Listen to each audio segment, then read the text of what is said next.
सोचिए अगर आप एक साल में 1 लाख रुपया बचा लें तो कैसा लगेगा? मैं नहीं मानता। शायद आप सोच रहे हो कि मेरी 15 से 25 हजार महीना इनकम में ये मुश्किल है, लेकिन याद रहे कि बूंद बूंद से गड़ा बढ़ता है। कैसे? ये हम इस वीडियो में जानेंगे। एक सर्वे में पता चला है कि 75% से ज्यादा इंडियंस के पास कोई इमरजेंसी फंड या सेविंग्स नहीं है। मतलब 4 में से 3 व्यक्ति अगर अपनी नौकरी खो दें तो 1 महीने से ज्यादा घर नहीं चला पाएंगे बिना उधार लिए। ये थोड़ा डरावना है ना? आपने कहानी तो सुनी होगी चींटी और टिड्डी की। चींटी गर्मियों में दान इकट्ठा करती रही और सर्दियों में आराम से रही, जबकि टिड्डी ने कुछ नहीं बचाया और वो मुसीबत में फंस गई। यही फर्क होता है बचत करने वाले और ना करने वाले व्यक्ति में। इस मुसीबत में आप ना फंसे, इसीलिए ये वीडियो बनाया है मैं। अब हम बात करेंगे कि कैसे एक एवरेज सैलरी कमाने वाला आदमी, यानी 15 से अगर 50 हजार तक की रेंज में कोई आदमी पैसा कमा रहा, तो वो कैसे 1 लाख रुपया बचाने का टारगेट अचीव कर सकता है सिर्फ 1 साल, जो मैं सिर्फ 10 महीने में ब्रेक डाउन करके समझाऊंगा। हर महीने के लिए हम एक रियलिस्टिक सेविंग्स गोल रखेंगे। हाँ, आप ऊपर नीचे कर सकते हैं, क्योंकि हो सकता है किसी महीने आप 5 हजार ही बचा पाए और किसी महीने 10 हजार। पर इंपॉर्टेंट ये है कि 1 लाख रुपए का जो हमारा गोल है वो पूरा होना चाहिए। टारगेट सेट करने के बाद मैं आपको हर महीने बताऊंगा टिप्स और ट्रिक्स खर्च अपने कम करने के लिए और अपनी इनकम बढ़ाने के लिए, और साथ में बताऊंगा कि उस महीने जो पैसे आपने बचाए हैं, जिसकी आपने बचत की है, उसका कैसे यूज करना है, किधर इन्वेस्ट करना है, और कोई भी महीना आपको छोड़ना नहीं है, नहीं तो टारगेट से आप कम ही बचा पाओगे। तो चलिए शुरू करते हैं पहले महीने से। तो पहले महीने में हम शुरुआत करेंगे बजट बना। पहला महीना यानी बजट बनाएं और शुरुआत करें। इस महीने हमारा गोल रहेगा 5000 की बचत करना। शुरुआत के लिए यह काफी अच्छा गोल है अगर आपकी जो इनकम है वो 25,000 तक भी है तो। हाँ, अगर इनकम ज्यादा है तो आप थोड़ा सा गोल बढ़ा भी सकते हैं। सबसे पहले अपना हिसाब किताब शुरू करें। एक डायरी लें या एक्सेल या कोई ऐप यूज करें और हर छोटा बड़ा खर्चा नोट करना शुरू करें। 10 रुपए की चाय से लेकर 500 रुपए के मोबाइल बिल तक सब लिखें। ये काम आपको बोरिंग लगेगा, पर ट्रस्ट मी, एक हफ्ते में आपको पता चलना शुरू हो जाएगा कि पैसे कहां ज्यादा खर्च हो रहे हैं। जैसे फॉर एग्जाम्पल आप देखोगे, अरे इस हफ्ते तो मेरा 1000 रुपया कॉफी और रेस्टोरेंट्स में उड़ गया। इस एक्सरसाइज से आपकी अवेयरनेस बढ़ेगी। इसके लिए आप 50-30-20 रूल को भी आजमा सकते हैं। ये बजट बनाने का एक मशहूर फॉर्मूला है, जिसपे आप अपनी इनकम का 50% जरूरतों पे खर्चते हैं, 30% अपनी ख्वाहिशों पे और 20% की बचत करते हैं। फॉर एग्जाम्पल अगर आप 20,000 रुपया महीना कमाते हैं तो आपका लक्ष्य होना चाहिए 4000 रुपए की बचत का। अपने बजट में अलग अलग कैटेगरीज बनाएं। जरूरतों में आपका घर का किराया, बिजली पानी, ट्रांसपोर्टेशन, खाना पीना, EMI भी सब आएगा। बाहर खाना खाने जाना, मूवी देखना, शॉपिंग करना, घूमने जाना, ये सब आपकी ख्वाहिशों में आएगा। और जो बचेगा वो सेविंग्स है ना? नहीं, ये सब तो कैटेगरीज ठीक है, लेकिन जो 20% की सेविंग्स बचत आपने करनी है, उसके लिए पे योरसेल्फ फर्स्ट का प्रिंसिपल यूज करें। मतलब जैसे ही सैलरी आए, अपनी जो इनकम है उसमें से 20% की सेविंग अलग से निकाल के रख ले, क्योंकि अगर आपने बचा कुचा बचाने की कोशिश की तो कुछ बचेगा ही नहीं। और इस 5000 रुपए की या तो RD करवा लो, रिकरिंग डिपॉजिट, या 1-2 हजार की सिप कर लो और बाकी 3000 की RD। सिप का फुल फॉर्म होता है सिस्टमैटिक इन्वेस्टमेंट प्लान। ये एक इन्वेस्टमेंट का तरीका है जिसमें आप हर महीना या हर क्वार्टर में एक निश्चित राशि म्यूचुअल फंड्स में इन्वेस्ट करते हैं। एक आपको बोनस टिप भी दे दूं कि इस प्रोसेस को जब आप फॉलो करेंगे, बजट बनाने के प्रोसेस को, तो आपको अपनी खर्चीली आदतों के बारे में बहुत कुछ पता चलेगा। अब बात करते हैं दूसरे महीने की। फिजूल खर्च पर लगाम। इस महीने हमारा गोल रहेगा 6000 की बचत। आप पिछले महीने जो बजट बनाने का प्रयास कर चुके हैं, इसीलिए अब टारगेट थोड़ा सा इंक्रीज करेंगे। इस महीने हम फोकस करेंगे फिजूल खर्चे को काटने पर। पिछले महीने जो आपने अपने खर्चों का रिकॉर्ड बनाया, उसे एक बार एनालाइज करें। कुछ खर्चे आप डेफिनेटली आइडेंटिफाई कर पाएंगे जिनको आप कंट्रोल कर सकते हैं। कुछ सजेशंस मैं भी आपको दे देता हूं। जो हम सबका शॉपिंग का जो मेन्यू होता है ना, उसे 1 महीने के लिए गुड बाय टाटा कर दें। आजकल Amazon, फ्लिपकार्ट, मिंत्रा जैसे जो प्लेटफॉर्म्स हैं, वो लगातार सेल्स और नोटिफिकेशंस हमें भेजते रहते हैं कि हम टेम्प्ट हो जाते हैं उनको अपने शॉपिंग कार्ट में डालने के लिए और खरीदने के लिए। इस महीने एक सख्त स्टेप लीजिए। जितनी भी आपकी शॉपिंग एप्स हैं आपके फोन पे उन सबको डिलीट कर दी। इसके लिए आप 30 डे रूल फॉलो करें। कोई भी ऐसी नॉन एसेंशियल आइटम देखकर दिल आ जाए तो अपने आप से कहें ठीक है 30 दिन बाद सोचेंगे इसके बारे में। अक्सर 30 दिन में उस चीज की क्रेविंग खत्म हो जाती है या रियलाइज होता है कि उसके बिना भी तो काम चल रहा है। आजकल हर चीज की सब्सक्रिप्शन है, Netflix, Amazon prime, Spotify, online games, gym memberships, magazines, apps, premium versions and many more. जरा एक लिस्ट तो बनाएं कि कितनी ऐसी एप्लीकेशंस में आपका सब्सक्रिप्शन चल रहा है। फिर सच्चे दिल से सोचिए कि कौन सी एप्स आप असली में यूज भी कर रहे हैं। जो आप यूज नहीं कर रहे हैं या जिनके फ्री ऑल्टरनेटिव्स भी मिल जाते हैं उन्हें या तो कैंसिल कर दीजिए या पॉज कर दीजिए। फॉर एग्जाम्पल, अगर आप जिम नहीं जा पा रहे हो रेगुलरली तो 1000-2000 महीना वहां वेस्ट क्यों? उसकी जगह आप घर पे ही YouTube वीडियोस देखकर एक्सरसाइज कर सकते हैं। अब जब आपने कुछ फिजूल खर्चे काट दिए तो आप देखेंगे जहां पिछले महीने आप सिर्फ 5000 रुपए बचा पा रहे थे, इस महीने आप कुछ ज्यादा अमाउंट यानी 6000 रुपया बचा पाए। और अब इसे भी अपनी आरडी या सिप जो भी आप चला रहे थे पहले महीने से उसमें इन्वेस्ट कर दें। कई म्यूचुअल फंड्स में आप टॉप अप सिप भी कर सकते हैं, यानी पिछले महीने के कंपैरिजन में आप इस महीने ज्यादा सिप कर सकते हैं, ज्यादा अमाउंट की सिप कर सकते हैं। अब बात करते हैं तीसरे महीने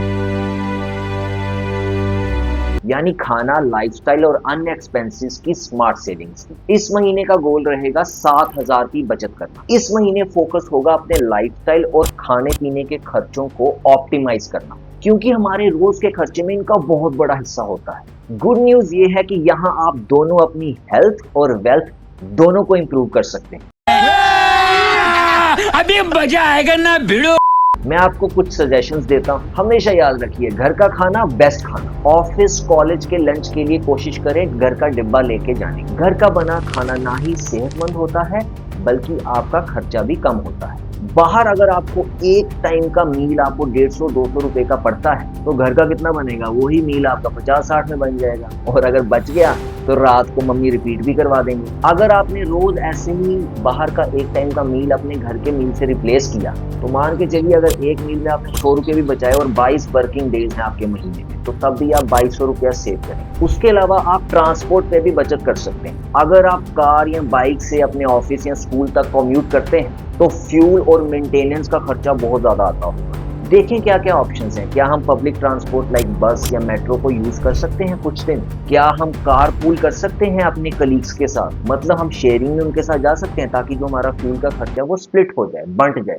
या फिर अपने ऑफिस के पास किसी अपने दोस्त या रिश्तेदार के पास रह सकते हैं 1-2 दिन वीक में ताकि हमारा ट्रेवल कम हो, क्योंकि हर लीटर पेट्रोल बचाना भी डायरेक्टली सेविंग्स है। अगर महीने का 1000 रुपए का पेट्रोल भी बचता हो तो क्यों ना अब तक अगर आप आरडी चला रहे हो तो उसमें ये 7000 डाल दें। अगर कुछ पैसा आपने एसआईपी इक्विटी फंड में भी लगाया है तो आप एक और एसआईपी जैसे किसी इंडेक्स फंड में या बैलेंस फंड में भी स्टार्ट कर सकते हैं। इस तरह आप डाइवर्सिफाई भी कर लेंगे। और मैं आपको बता दूं कि इस स्टेप के बाद बहुत लोग गिव अप कर देंगे, पर आप मत करें, अपने सपनों के लिए और अपने परिवार की सिक्योरिटी के लिए। अब बात करते हैं चौथे महीने,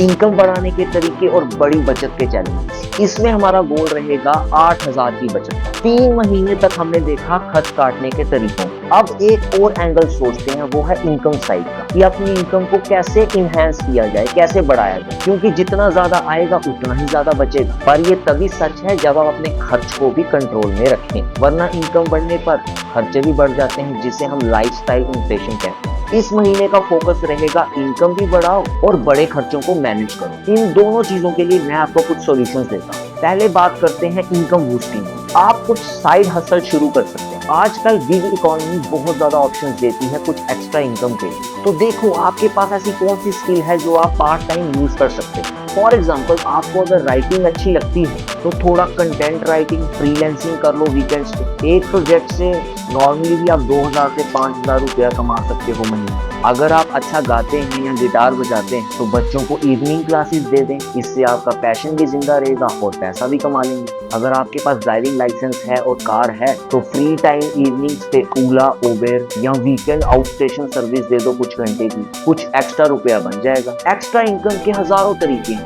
घर बैठे ऑनलाइन ट्यूटरिंग भी कर सकते हैं, मैथ्स, कोई लैंग्वेज, कोडिंग के बेसिक्स आप सिखा सकते हैं। और अगर आप 1000 रुपया भी महीना कमा लेते हो एक्स्ट्रा एक्स्ट्रा तो सीधा उसको अपनी सेविंग्स में डाल। अब बात करते हैं बड़े खर्चों को मैनेज करने की। साल में कुछ महीने ऐसे आते हैं जिसमें आप जितनी भी कोशिश कर लो कुछ ना कुछ बड़ा एक्सपेंस हो ही जाता है। जैसे किसी का फाइनेंशियल ईयर एंड में टैक्स पेमेंट या इंश्योरेंस प्रीमियम ड्यू हो सकता है, किसी की शादी या फैमिली फंक्शन का खर्चा, या कोई गैजेट खराब हो गया तो नया लेना पड़ेगा। तो अगर आपके ऊपर ऐसा कोई बड़ा एक्सपेंस आने वाला है तो उसके लिए पहले से ही प्लान कर ले। अगर आपको 8,000 रुपया महीना जिस महीने हम बचा रहे हैं वो बहुत ज्यादा एम्बिशियस लग रहा है, बट मैं आपको बता दूं कि आप ये कर सकते हो अगर आपने अपनी इनकम थोड़ी सी बढ़ाई और अपने जो बड़े खर्चे हैं उसको अच्छे से मैनेज किया। अगर आप रिस्क फ्री रूट पे इन्वेस्टमेंट कर रहे हैं तो 4 महीनों से आई थिंक आपने आरडी पे इन्वेस्टमेंट शुरू कर दी जिसमें आप 5,000 रुपया प्रति महीना डाल रहे हैं, तो उसको आप इस चौथे महीने में भी कंटिन्यू कर सकते हो। जो ऊपर के 3,000 रुपए हैं 8,000 में से उसको आप सिप में डाल दो। 4 मंथ्स कंप्लीट होते होते आप लगभग 26,000 रुपया जोड़ चुके होंगे।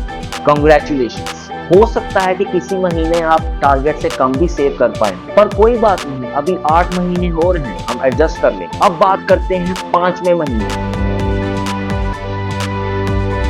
जो है त्योहारों की तैयारी यानी स्मार्ट स्पेंडिंग ड्यूरिंग फेस्टिवल्स। इस महीने का हमारा गोल रहेगा 9,000। जैसे ही आप 5वें महीने तक पहुंचेंगे तो आपको एक और चैलेंज दिखेगा, वो है फेस्टिवल्स और सेलिब्रेशंस का। इंडिया में हर कुछ महीनों में कोई ना कोई त्योहार, शादी, बर्थडे पार्टी, फंक्शन होते रहते हैं। ये वो टाइम होता है जब लोग खुशी खुशी अपना बजट तोड़ देते हैं। इस महीने हम सीखेंगे कि कैसे त्योहारों की खुशी भी बरकरार रहे और बचत का सिलसिला भी ना टूटे। एडवांस प्लानिंग और स्मार्ट चॉइसेस से आप दोनों कर सकते हैं। फॉर एग्जांपल शादी, बर्थडे की गिफ्ट प्लान। इस टाइम ड्यूरेशन में अगर किसी क्लोज फ्रेंड की शादी या घर में कोई फैमिली फंक्शन है तो उसके लिए भी पहले से सोचें। गिफ्ट पूलिंग एक अच्छा आइडिया है। जैसे आपके फ्रेंड्स वाले ग्रुप में किसी की शादी है तो सारे फ्रेंड्स मिलकर एक अच्छा सा गिफ्ट दे दो, जो कि इंडिविजुअली अगर आप एक्सपेंसिव गिफ्ट दे रहे हो उससे कहीं गुना बेटर है। बर्थडे पार्टी के लिए भी अपनी लिमिट सेट करो कि हर मैं गिफ्ट 500 रुपए के अंदर ही दूंगा या जो भी आपकी अफोर्डेबिलिटी है। आप पैसे से ज्यादा अपनी प्रेजेंस और थॉटफुल जेस्चर से ज्यादा खुशी दे सकते हैं। सेकेंडली, आप सेल के चक्कर में ना पड़े। इतने सारे सेल आते हैं साल भर की, लगता है कि सब कुछ खरीद लो, सब कुछ सस्ते में तो मिल रहा है। यही मार्केटिंग का चक्कर है। जरूरी चीज है तो सेल का फायदा उठाओ, पर सिर्फ सेल देख के खरीदने मत बैठ जाओ। 70% ऑफ का बोर्ड देखते ही आपका जो दिल है वो दहले नहीं। एक लिस्ट बनाएं उन चीजों की जो वाकई में चाहिए और फिर देखो कि सेल में सिर्फ उन्हीं चीजों को आप टारगेट करें। अगर कोई चीज लिस्ट में नहीं है तो उस पर कितना ही बड़ा डिस्काउंट क्यों ना हो, उसे रेजिस्ट करें। इन्वेस्टमेंट की बात करें, अगर कैश फ्लो टाइट है फेस्टिवल्स की वजह से तो अपने फिजूल खर्चे काट के भी अपनी आरडी और अपनी एसआईपी चलाते रहो। कोशिश करो कि कोई भी इन्वेस्टमेंट इंस्टॉलमेंट मिस ना हो, क्योंकि फिर डिसिप्लिन टूट जाता है। इस महीने का लेसन है कि खुशियों के मौके पर भी फाइनेंशियली स्मार्ट कैसे रहें।